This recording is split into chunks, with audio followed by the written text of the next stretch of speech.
Welcome back to the show, and right now, let me get my sound effects ready, man, because, you know, I got to do this the proper way. You know what I'm saying? Got to give him the proper introduction, man. The West Coast legend, the legendary Cypress Hill. I already know Mr. B Real is in the house. What up, man? Thank you very much. What's up, man? What up? Chilling. So, first of all, thank you for coming, man. I really appreciate that. We really appreciate that. Thanks for having me. Yeah, man. I got so many questions, but I ain't gonna bombard you. It's all right. I'm high enough to, like, you know, focus. Right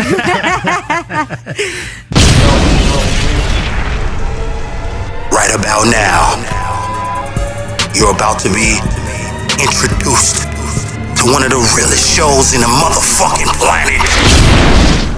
When I was real young, listening to the radio, like, you would hear motherfuckers talking about some real ass shit. Real shit. On the radio. No. Let's take, you know, the Cypress Hill sound when you guys were, you know, doing songs like How I Could Just Kill a Man. Like, you know, even in that song, you explain what pissed you off. You know what I'm saying? It wasn't just like, yo, I'll just kill anybody. I don't give a fuck. No, you know.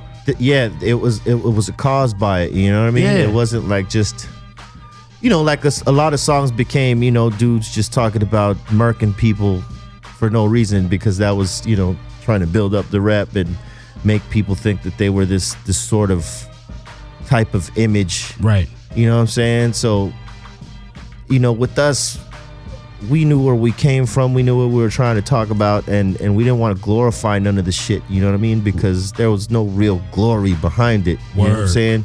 You lose homies, you lose years on your life, you could lose your freedom, all kinds of shit, you know what I mean? You know. Yeah, for sure. Being from LA, you know, you pretty much know that shit, and if you're directly involved, you definitely know, you know what I'm saying? Yeah. And coming out of that and doing the music, I said to myself I could do two things. I could go like a lot of motherfuckers do and glorify that shit, or I could say that there is an outlet to do something else. Right. But this is the reason why shit is happening over here. I'm just not gonna talk about that, look, this is what's happening. I'm gonna talk about the reason why shit is happening, why people are reacting the way they react and do the shit they do in the places where we come from, you know what I'm saying? So that's how we attacked it, you know? Hey, man, and shit. First of all, that beat is one of the dopest beats in hip-hop ever. Yeah, Muggs slayed that beat.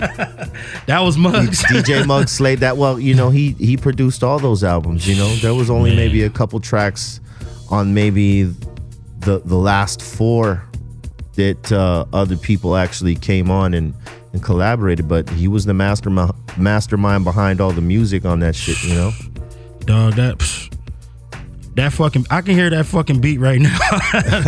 That shit was just so hard, man. I mean, that sound, because it was like he was putting fucking different types of sound effects in the beat. Not just instruments, but fucking sound effects. Like he was static and all that shit. He layered all that shit. That shit was hard. The master of layering and shit, you know what I'm saying?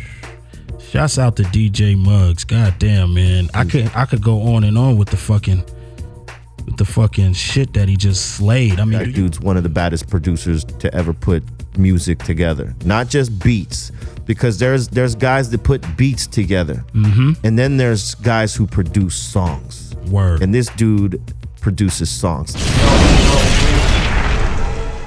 And there's so many of them out there to mention, you know what I mean? But he's like one of those guys. Yeah, I mean, especially doing a whole project. Like, you don't have many producers who could hold down a whole classic project, now. Yeah. Let's go.